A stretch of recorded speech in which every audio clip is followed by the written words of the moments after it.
Salut à toutes et à tous, on est de retour sur la chaîne Vue du banc pour un nouvel épisode des instantanés tactiques. Aujourd'hui, un format court et on élargit nos horizons avec une subtile combinaison sur corner des espoirs croates lors de cette trêve internationale d'octobre. On décortique ça en images arrêtées, c'est parti. La situation qui nous intéresse a eu lieu à la 16e minute du match des espoirs croates face à leurs homologues norvégiens, avec ce corner qui va être frappé par Ante Palaversa, le milieu de terrain de Courtrai prêté par Manchester City. Il a le bras levé, comme toujours, pour aligner son timing de course d'élan avec les courses des receveurs. Et on va s'intéresser d'abord à la disposition défensive norvégienne. C'est du marquage individuel. On voit ici l'homme à homme partout. Alors ici, on a un 2 contre 1 au premier poteau parce qu'il y a une supériorité défensive norvégienne dans la surface. On remarque aussi que les Croates ont fait sortir 2 défenseurs norvégiens de la surface avec cette possibilité de jeu court qui est proposée ici hors écran. Donc on a 2 éléments défensifs en moins du côté de la Norvège. Côté croate, donc un élément au premier poteau, 2 au point de penalty et 2 plutôt vers le second poteau. On remarque aussi la présence de Marine ici à l'entrée de la surface. Une présence aussi hors écran importante qui est remarquée par le milieu de terrain norvégien ici en phase défensive.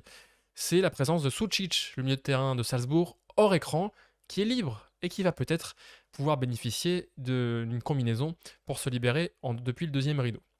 On voit cette combinaison qui est lancée à la 16e minute, donc, avec Palaversa qui a déclenché sa course, Marine également qui a déclenché sa course, vers où? Vers l'espace libre au premier poteau. Et c'est l'un des éléments que l'on avait vu aussi dans la vidéo sur les corners de Liverpool face à Crystal Palace. Quand on affronte une défense en marquage individuel sur coup de pied arrêté, eh bien on peut manipuler l'espace que l'on laisse libre initialement pour mieux l'attaquer. C'est ce qu'ont fait les Croates ici. Et on a donc cet espace qui va être attaqué par Marine, qui va être cherché par Palaversa sur une passe au sol, parce que l'idée, ce n'est pas de chercher une reprise de la tête dans la densité qui peut être toujours un petit peu aléatoire.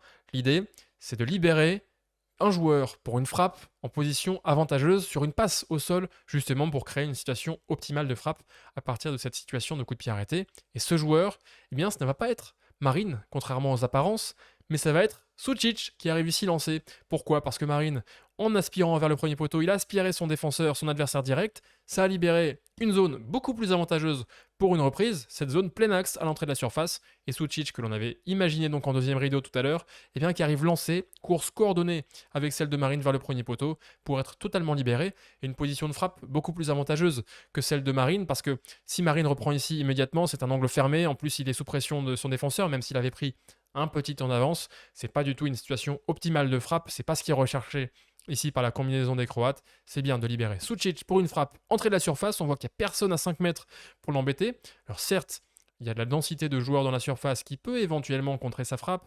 Il y a le gardien aussi qui est placé, mais néanmoins, c'est une situation très avantageuse pour lui parce qu'il est complètement sans pression sur une passe au sol, comme ça, moins de 20 mètres, pour ajuster sa frappe. Et puis la densité peut être un atout aussi, ça le devient puisque sa frappe est déviée.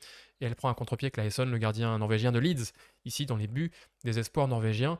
Une belle combinaison bien menée, avec une couche supplémentaire à ce qu'on voit d'habitude du côté croate. Ce n'est pas le premier appel qui a été ciblé, mais bien le deuxième.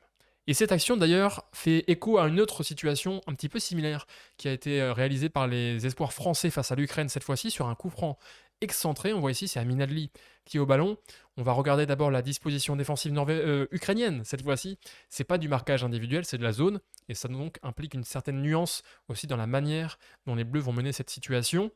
L'idée c'est de libérer, on le dit tout de suite, Amin Gouiri qui est placé ici au deuxième poteau. A noter aussi que les Ukrainiens à ce moment-là sont en infériorité numérique après une exclusion.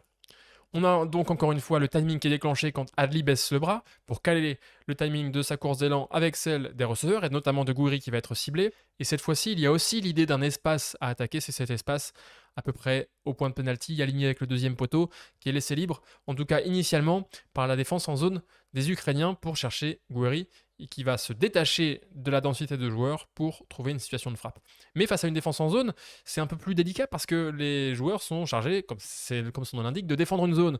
Et donc on a donc ces deux éléments ukrainiens devant leur ligne défensive qui seraient chargés normalement d'intervenir dans cette zone autour du point de penalty. La clé donc pour les Français, pour libérer Gouiri, pour gagner du temps en tout cas, c'est de faire un bloc. C'est devenu vraiment très courant sur coup de pied arrêté. Saliba, Kalimundo ici, c'est pas un bloc qui fait faute parce qu'ils ne retiennent pas leur adversaire. En revanche, simplement en étant présents, placés devant eux, eh bien ils vont gêner leur intervention et libérer Gouiri, permettre la passe d'Adli pour l'attaquant niçois.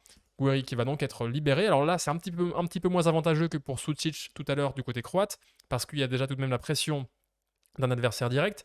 Et en plus, Gouiri a dû reculer pour se libérer. Il n'est pas en avançant vers le ballon, il a dû se reculer, donc reprendre un appui pour ensuite enchaîner avec une bonne frappe, c'est compliqué.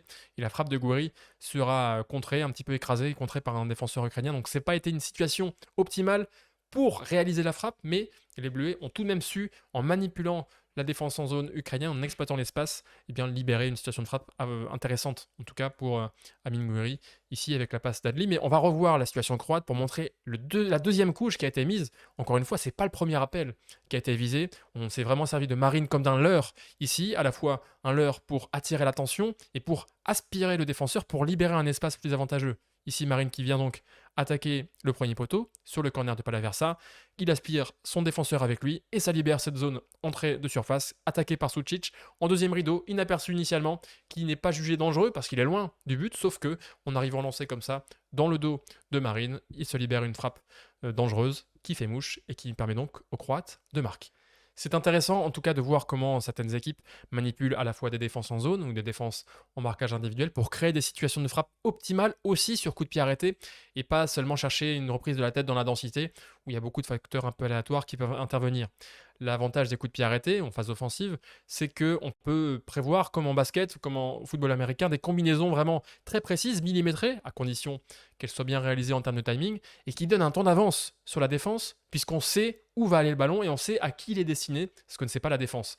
Donc l'idée, c'est de manipuler comme ça l'espace, le marquage adverse, créer des fausses pistes, faire des blocs aussi pour libérer des éléments, et ça crée des situations de frappe avantageuses. Voilà pour ce nouvel épisode des instantanés tactiques. S'il vous a plu, un petit pouce en l'air, un commentaire, ça aide beaucoup à partager ce travail auprès d'autres. En tout cas, nous, on se retrouve très vite pour une nouvelle vidéo sur la chaîne Vue du Banc. Ciao!